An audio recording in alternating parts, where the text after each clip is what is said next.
จังน้อยก็ไปอีกติโดยอืม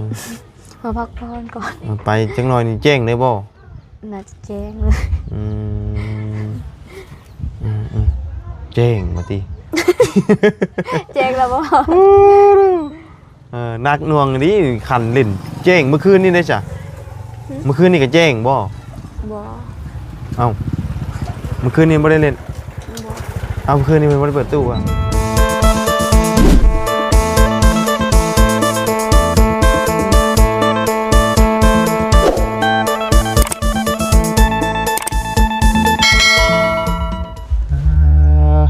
เป็นยังไงมื้อนี้เนาะคือเงียบแต่ได้ยินแต่เสียงตู้เสียงลำต่ำอยู่ผู้โอ้ยเนาะบ่ได้ฮดจ้ำจักหมักแตงหมักทั่วแล้วนี่ไปงานโตรองานแต่งไปกินลาบชิ้นควายเด้เนาะอยู่พี่เพิ่นขาควายจังเนาะเฮ้ยเนาะโดหมักแตงเราคือสิเน่าทิ่มแน่บาดนี่สิบ่ได้กินดอกพี่น้องเอ้ยเราไปงานแต่งงานดองนะเนาะเย็นจ่อยๆซ้ำมื้อนี้โอ้เป็นตาเล่นตากินอยู่ได้เนาะงานดองก็ได้โอ้ช่วงนี้งานดองหลายขนาดเนาะเดือน2เลยเนาะงานดองนี่เบิดเดือนนี้ก็เดือนหน้าพุ่นแหละพี่น้องเนาะจังมีใหม่อีกเนาะได้ยินเสียงตู้เสียงลำเสียงเพลงก็ไปนั่งกินก็เป็นตะม่วนอยู่ได้พี่น้องทั้งเพิ่นก็ชวนไปอยู่แต่เฮาก็บ่กล้าไปนะพี่น้องเนาะไปแขกบ่ได้รับเชิญจักสิไปนั่งกินแบบใด เนาะเอาพี่น้องเอ้ยก่อนอื่นก็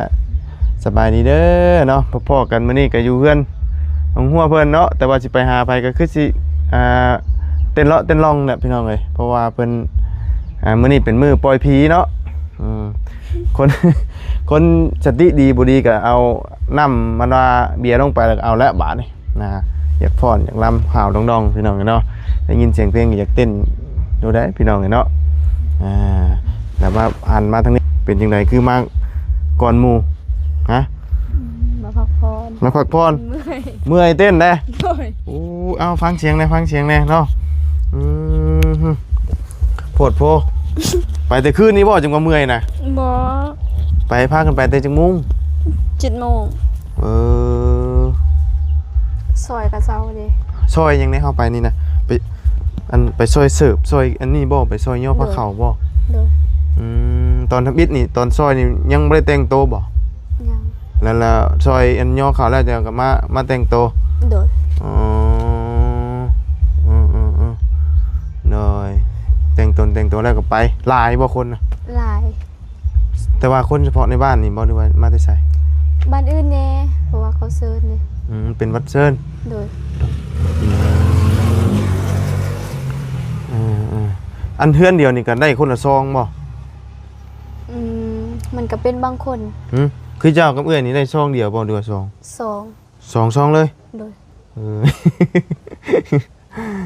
แต่เก่านี่คำว่าคนเฮือนเดียวกันนี่เพิ่นสิให้ซองเดียวอันนี้ซองเลย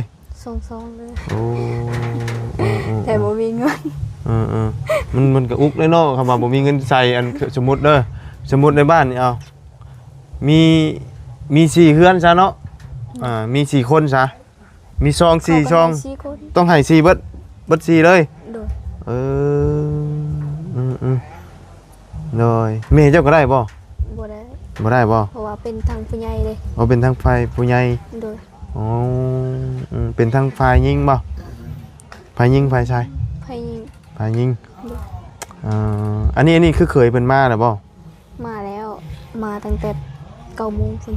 บ่บ้านไหนเคยนะแกงลวงในสิใช่แกงลวงในบัดนี้บนทางนั่นเด้บ่เห็นว่าปลายเขาเพี้ยนแกงลวงพุ่นบ่ฟังนี่เนาะทางนั้นเราบ่ไปงานดองบ่ซะเนาะโอ้ไปหาอยู่หากินเจอแล้วโอ้แกงหลวงน้อยเนาะแต่ว่าฟังนี่เนาะเลยบ้านแกงหลวงมันมีแกงหลวงเนี่ยแกงหลวงใหญ่บ่เคยเข้าอยู่เนาะบ้านนั้นอันประตูเมีย2คนนั่นนะแม่นเนาะอันว่าบ้านเราน่ะเรามีเมีย2คนเราประตูเท่าๆนะเคยไปอันเฮือนเราจิเซ่เนี่ยบ่ได้เข้าเลยเนาะ แล้ววันนี้เคยเมื่อแล้วบ่เคยอันยังบ่ ดู อ๋อ เคยมืออื่นพุ่นเมื่อน อนพี่ก่อน ดู แล้วบัดนี้เฮาเมื่อพุ่นก็แม่นต้องเล่นอยู่พุ่นต่ออีกเปิดตู้อยู่พุ่นต่ออีก ดู แส ถ้า ดง พุ่นเขาก็ใส่บัตรเซินเด้ เออแสดงว่ามื้อนี้นี่ทั้งฝ่ายซ้ายนี่ยังบ่ได้กินบ่ กินยังมืออื่นนี่ อ๋อเอาคือใกล้ๆกันหนึงเพิ่นคือแบบว่าเฮ็ดแบบนี้เนาะอยู่ประเพณีทางนี้เนาะคือแบบว่า คือบ่เฮ็ดแบบว่าเฮือนแบบว่าทั้งหมดอันว่างานทั้งนี้ก็งานแบบว่ามื้อเดียวนะคืนภายในคืนเดียวจบกันนะ เฮ็ดแบบนั้น อ๋อ มืออื่นนี่มือนี้ทางเจ้าสาวมืออื่นกับทางเจ้าบ่าวไปแบบนี้ เพราะว่าบ้านมันบ่ได้ไกลถ้าสมมุติว่าบ้านไกลนี่แม่นสมมุติว่าบ้านไกลนี่นะถ้าบ้านไกลนี่เขาสิกิน บ้าน อยู่ ไก่เขาก็บ่ได้เฮ็ดแบบนั้น อ๋อมีแต่แบบนี้เนาะ เด้อ อ๋อหักแบบนี้นี่จะเปลืองเลย มัน เนาะ เด้ เป็นฮีตบ่ โดย หักแต่ว่าเปลืองเลยเนาะแบบนี้เนาะเอ้ามันกินหลายเด้สองคืนมันจะเอาบ่แรงนี่ก็มาสิเบิดคืนนี่เมื่อคืนนี่ก็กินแล้วอ่ะ กิน ฮะ เออกินแบบรุ่นหัวรับตับใหม่ดีเนาะโอ้เสียงตู้เสียงลำเสียงเพลงคือไหนเนาะแสดงกับเมย์เจ้าก็อยู่พุ่นตอนนี้เนาะ โดย โอ้คำว่าเราอยู่นี่นั่นเป็นย่อผ้าขาวมาแล้วนี่เนาะมื้อนี้บ่มีผ้าขาวเด้อพี่น้องเอ้ยเราบ่อยู่ บ่อันนั้นพาหลานไปดินอยู่พุ่น โอ้เราพาหลานไปติ่นชื่อบ่ โดย อ๋อโดยเราอยู่เพื่อนมื้อนี้เนาะเพราะปกติเราอยู่เพื่อนเราจะย่อผ้าขาวลงมานะมื้อนี้มีงานแต่งงานดองเนาะนี่แหละพี่น้องเอ้ยผู้ใส่ชุดเจ้าสาวหมู่เจ้าสาวเนาะหรือว่าเป็นเพื่อนแบบว่าญาติพี่น้องก็แม่นเนาะ โดย งานแต่งเนาะงานแต่งอยู่ทั้งนี้นี่อยากต่างในจังหน่อยเด้ประเพณีเพิ่นนี่หมูมากาไก่นี่อันน่ะเพิ่นเอามานี่โอ้หลายตัวเลยเนาะ หลาย ขางัวหรือขาควาย งัว จักตัว 2ทางไฟยิงเนี่ยแหละทางไฟซ้ายนะ เฉพาะทางฝ่ายยิงนี่นะจักตัว ตัวนึง ตัวหนึง โดย เดี๋ยววันนี้เอางัวมาจากฝ่ายซ้ายตัวหนึงบ่ โดย เป็นสองมีหมูนำบ่อยู่พี่ มี หมูจัก เธอเขาก็บ่ได้เอาหมู หมูจักตัว ตัวนึง หมูตัวหนึง แล้วก็มีไก่แด้ อันหมูนี่จำฮีดนะเนาะจำผีบางไงพี่น้อง บางเธอก็หมูบางเธอก็แบะ อ๋อ เป็นฮีดเด้ เป็นฮีดทั้งนี่เนาะฮีดลายพี่น้องในทั้งนี้นะมีแต่ฮีดเนาะคือไปอันงานศพเมื่อวานนี่อันว่าเอาไก่ในห้องเอียบอยู่เอามัดใส่หีบเลยอยู่พี่ก็คือกันบ่บ้านนี้กัน คือกัน อ๋อเอาหมวกกันน็อกเต็งไว้หมวกกันน็อกเต็งไว้เพราะว่าบ่เคยเห็นจักเทื่อวานนี้ก็ได้ไปเห็นแล้วก็มีอันนี้คือการมาหัวกะโหลกคือกันบ่หัวหมูอ่ะ บ่มี เอ้าเห็นเวลาเพิ่นไปทิมว่านนี่ก็มีหัวหมูหัวหยังในงานนั่นน่ะ คนบ่ฮู้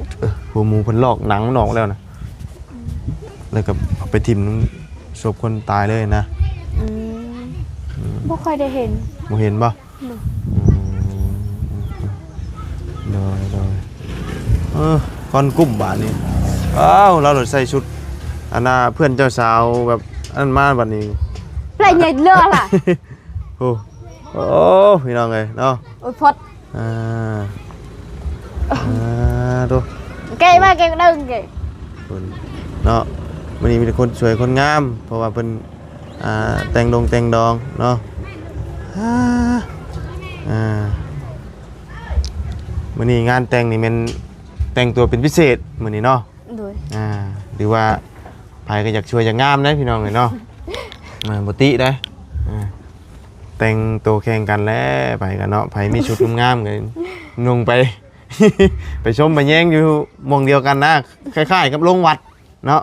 โรงวัดนี่ก็ ในมื้อนั้นแหละสิเห็นคนสวยคนงามนะเพิ่นสิแต่งโตว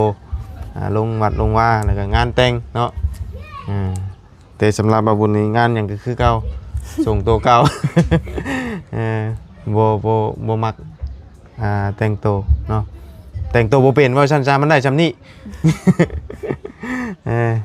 แต่งนี่ไหนมันก็คือเก่าอะนะมันบ่สวยบ่งามเฮานะนั่นแหละเนาะจังน้อยก็ไปอีกติ โดย อืม มาพักผ่อนก่อน ไปจังน้อยนี่แจ้งได้บ่ น่าจะแจ้งเลย อืมแจ้งบ่ติ แจ้งแล้วบ่ นักหน่วงนี่ขันเล่นแจ้งเมื่อคืนนี่ได้จ้ะเมื่อคืนนี่ก็แจ้งบ่ บ่ เอ้าเมื่อคืนนี่บ่ได้เล่น บ่ เอ้าเมื่อคืนนี่มันบ่ได้เปิดตู้อ่ะ บอกว่าเติมในเปล่าอยู่ไปหรอก nào Ừ. cự ไปเลยนะ lẹt ra pa ờ คือนี่ค่อยอ่ะชื่อเอาเฮาก็ได้ชื่อ ชื่ออันเพิ่นห้องอันคืออันน่ะเนาะคือนี่มันค่อยแสดงว่ามาอันแต่งหน้าใหม่ได้นี่เนาะ2คนนี่เนาะมาพักเบรกนะนี่น่ะมาอันทากระแป้งน้ำหอมก่อนเนาะเพราะว่ามันรุดบ่ได้เด้เฮือเพิ่นเต้น gan kỳ lại เฮือเพิ่นเต้นแล้วมันย่อยบัดนี้อันมักคลาก็ย่อยออกบัดนี้ bén gõ แป้งออกเป็นคราบแบบว่าคืออันว่าน้ำตาย่อยอะนะเนาะ กะฉีดน้ำหอมเนี่ยได้เนาะหลายคนเหือแตกออกจะกินไผกินยาได้ฮะ โอ้ว่ามันจับปะปิได้เห็นใครอยู่หรอกอากาศมันเย็นอยู่ลมมันอันว่าผัดมากับมัน nhầm đơn si đơn hà như hay cái nó อุ้ยเนาะกินจะกินอย่างนี้ kẻ bố mi lôngอีก กินขี้เต่าตุ้มกุ้มนะจ๊ะ เอามีแท้เด้มันห่อนนี่อันนี้นะเนาะจักของไผของยาแล้วมันห่อนเนาะห่อนแห้งเด้ช่วงเดือน4เดือน5เดือน6เนาะมีเดือน4กับเดือน6เนาะเพิ่นแต่งดองได้มีมันเป็นเดือนคู่เดือน2อันนี้เดือน12บ่เพิ่นแต่งนี่ rồi đơn 12 เดือนสอง ฮะ เดือนสอง เอาเดือน12บ่ได้แต่งบ่ เดือนสองผ่านมาแล้วแต่งไปแล้ว ơ เดือนสองแต่งไปแล้วนี่เดือนสอง อันนี้เดือน2บ่แต่งนี่นะ เดือนสองเล่า เอาอันแต่งเดือนแม่นเดือน2บ่ เดือน12ตั้งแต่สองอันเดือน2เดือนที่ผ่านมา เดือน12 มีคน เดือน12ละอันสากลแต่ว่าเดือน2เล่า มีคนแต่งอยู่บ่ เอ้าประชางว่าแทบบ่บุญ คือว่ามีแต่ว่าแต่งเดือน2 ก็แต่งเดือน2เดือน2เล่านี่นะ แม่นบ่ แม่นเดือน2เล่าแฮม9ค่ำหรือ8 9ค่ำมื้อนี่นะ ơ nì đơn song la bố lùng แม่นเดือนแฮมเดือนนี่น่ะเดือนออกไม้9ค่ำบ่บุญมื้อนี่นะ9ค่ำ10ค่ำอื่น จังหวะเด้อข่อยก็บ่จัก เอาเชื่อขอโทษนะ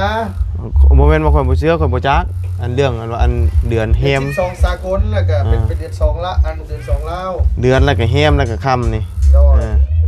บ่จักอีดีเนาะโดย บ่แม่น9กับ10แหละมื้อนี้นะ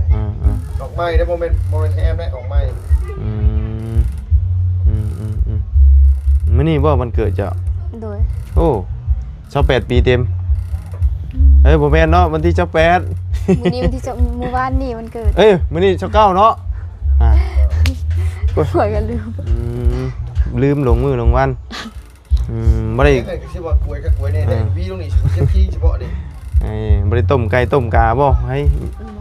เห็นว่าต้มไก่ฉลองงานมันคง ไก่ มัน ตา เกิ ย ด ไปแล้ว ตายไปแล้ว ฝกไปแล้ว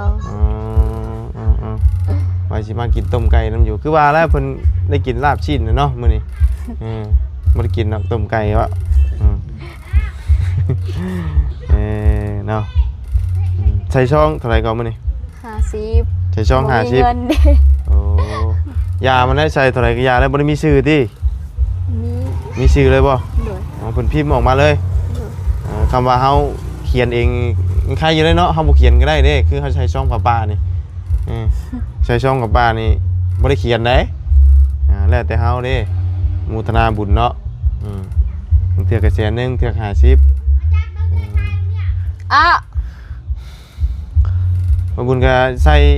50แสนนึงคือกันเนาะใส่ตามกำลังเฮามีนั่นแหละสิไปใส่อันว่าคื มี อ สำใดก็ใส่สำนั้น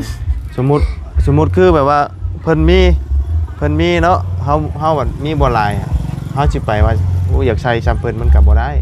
เนาะได้ซ้ำเฮามีนั่นแหละซ้ำแบบว่าเฮาพอมีใช้ได้เนาะเบิดเลยเงินบาท เบิดเลย เกลียงตับเลย ใส่สุดหมดเลยซื้อสุดหมดเลย ใส่ชุด ชื่อชุดใหม่นี่บ่ โดย งานเลขเลยบ่นี่น่ะ โดยงานเลย ป้า อย่างงามคือหมู่ วันเกิดก็บ่ได้จัด ลงทุนแบบว่าใส่งานเลขเลย โดย โดย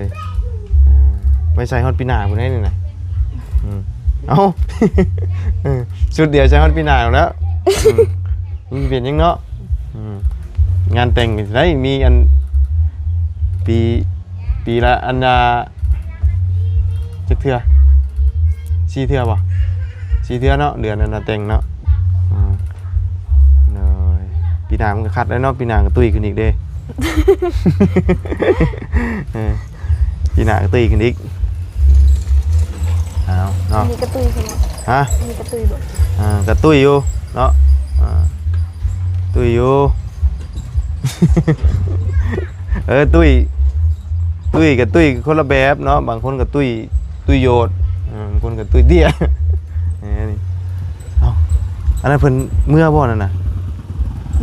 เพื่อนเจ้าสาวบ่ บ่ โมเมนต์เพื่อนเจ้าสาวหน่อยเนาะ บ่ มาจากทางเจ้าบ่าวจ้ะ เขาเซิร์นเด้ ทางเจ้าบ่าวเชิญบ่หรือว่าทางเจ้าสาว เจ้าสาวเซิร์นเขาไปอันนั้นมันอย่างญาติพี่น้องเด้ เพิ่นคือบ่แต่งตัวงามจ้ะมันมาแบบไกลเนาะ มันก็บ่ได้ไกลบ้านบ้านนารางนี่ โอ้คือว่าแล้วสมมุติว่าบุญไปว่าบุญก็ใส่ชุดธรรมดานะเนาะคือแบบว่าคือไปที่ผ่านมากะไปตะกี้นั้นใส่ส่งขาดอันว่านั่นเนาะบัดหมู่ว่าใส่ส่งอีหยังเคยส่งสุภาพบ่ส่งสุภาพเลยเนาะ สู้บ่ บัดข่อยบัดบ่มักใส่ส่งแบบนั้นเรื่องของเรื่องน่ะใส่แล้วมันบ่คือก็ได้ใส่แต่ส่งยีนไปงานใดกะ เสื้อธรรมดาเสื้อยืดธรรมดาไปบางงานเพิ่นจนว่าบ่ให้เกียรติอันว่าในงานเพิ่นเลยเนาะหมู่แต่งตัวมาเข้ากับงานกับสถานที่ก็ตัวใส่ธรรมดานี่เนาะกะผู้แจกผู้สาวอยู่พุ่นกันหลายเนาะ โดย เพราะว่ามันเป็นงานฝ่ายยิงเด้พี่น้อง ผู้สาวก็หลายผู้บ่าวก็หลาย อยากไปถ่ายบรรยากาศเบิ่งอยู่แต่ว่าถ่ายบ่ได้พี่น้องเสียงดำเสียงเพลงเนาะเดี๋ยวซ่องปิวเนาะติดลิขสิทธิ์หลายอยากไปเบิ่งประเพณีแต่ละบ้าน ได้อยู่เป็นเพลงลาวน่ะได้อยู่ แต่ละบ้านแต่ละชนเผ่าอะนะมันบ่คือกันได้อยู่พี่นี่เฮเคยป่ะก็เฮกันเนาะอันนี้นี่ฟ้อนนี่ฟ้อนเกี่ยวต้นกล้วยป่ะ โดย แม่นป่ะมีต้นกล้วยแล้วว่าอยู่เดินน่ะ มี อยู่บ้านครับบ่มีเนาะอันนี้เดี๋ยวสิมีต้นกล้วยอันเอาฟังเอาปลูกไว้อยู่เดินแม่นบ่ โดย แล้วก็พากันฟ้อนอยู่ว่าฟ้อนเกี่ยวต้นกล้วยอ่ะ แม่ เพราะว่าอันเห็นอยู่บ้านวังคูนก็มันนี่ฟ้อนกลับไปกลับมาอยู่ต้นกล้วยอันนั้น มันก็เป็นบางเฮือนเนาะมันก็เป็นบางบ้านเนาะ บางบ้านบ่ โดยบางบ้านเขาก็บ่ได้ใส่ต้นกล้วยบางบ้านเขาก็ใส่ เดี๋ยวมีต้นกล้วยต้นอ้อยน้ำเนาะ แม่ ฟังนี่นก็ฟ้อนเกี่ยวแล้วนี่เกี่ยวต้นกล้วยอันนั้นบางเทื่อแดดก็บ่ถอยอันกลางแดดบ่หรือว่าอยู่ในเต็นท์ มันมีหยัง มองพรนะมองพรหั่นนะ มีกังนำ อันนี้บ่อันเต้นกั้งกันบ่ โดย กับบ่ฮ้อนเนาะ อันนี้ผู้ทางผู้บ่าวก็เมื่อได้พี่น้องผู้บ่าวผู้แพ้วเนาะ นะ เมาเรื่องผู้บ่าวแฟนหัวเอาเนาะเพิ่นมอดตู้แล้วเพิ่นพักเบรกกินข้าวแล้วอันนี้เพิ่นย่อแล้วแต่เช้าพุ่นเนาะมีแต่ว่านั่งกินเบียร์เนาะ โดย มีเหล้าขาวบ่ เราค่ะบ่มีแต่เบียร์ เบียร์นี่เพิ่นอยู่พี่เพิ่นนิยมเบียร์หยัง เบียร์ปอกสีเขียวมันดิ เบียร์เวียดเปล่า แม่ เบียร์ลาวนี่บ่ค่อยได้กินป่ะ มันแพง คือว่านะอยู่พี่ส่วนหลายจะเป็นเบียร์เวียดเนาะ เนาะ เพราะว่า แต่กี้หันมีเบียร์หยังเบียร์ยาวๆหั่นนะ เบียร์ยาว โอ้โห ๆแล้วก็เบียร์ขวดเบียร์ลาวนั่นบ่ แม่น แต่ว่าซุมื้อนี้น่ะเป็นปองชันๆแต่เป็นเบียร์เวียดเพราะว่าราคามันย่อมเยาเนาะ140,000บ่140,000 130,000 ซันซามเพราะว่านี่แหละ มันบ่แพงแต่ว่ากินมันก็บ่แซ่บเนาะ ส้ม มันสมกินได้ เฮ็ดจังได้ซะเฮาบ่มีเงินเด้ บ่วุ้น เฮ้อ ก็เอาตาม ว่าอยู่บ่งอไปใส่เลย เพราะจังว่าบ่เห็นเราขายเห็นเนาะ โดย ปู่เรามางานแต่งเมื่อละบ่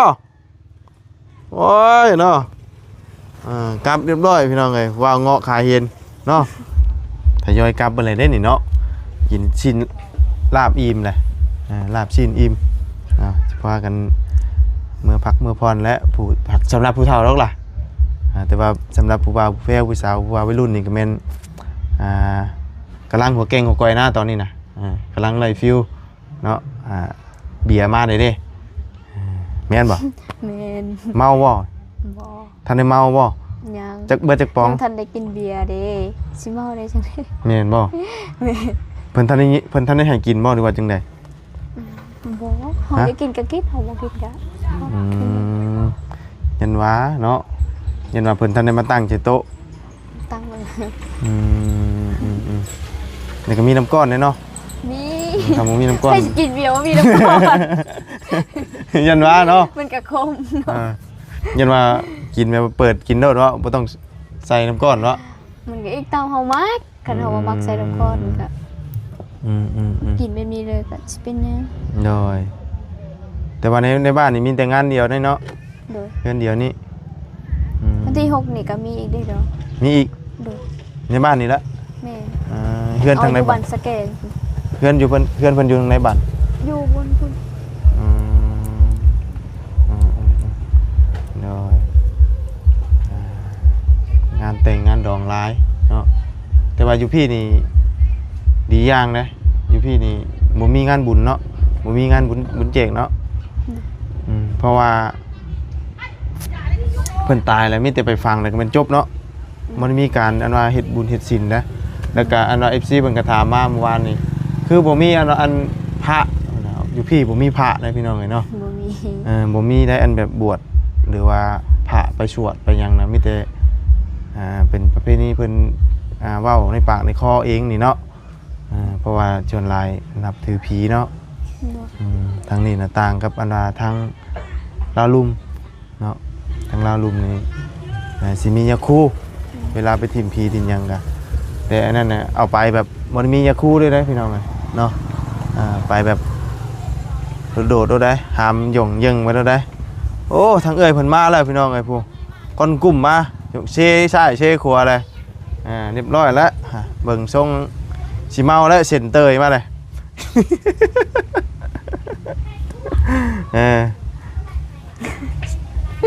แบบว่ารุ่นว่าเอาไปอยู่ในหน้านี่เนาะโอ้ จัดหนักจัดเต็ม เต้นนะบ่อันนี้เส้นจนเตย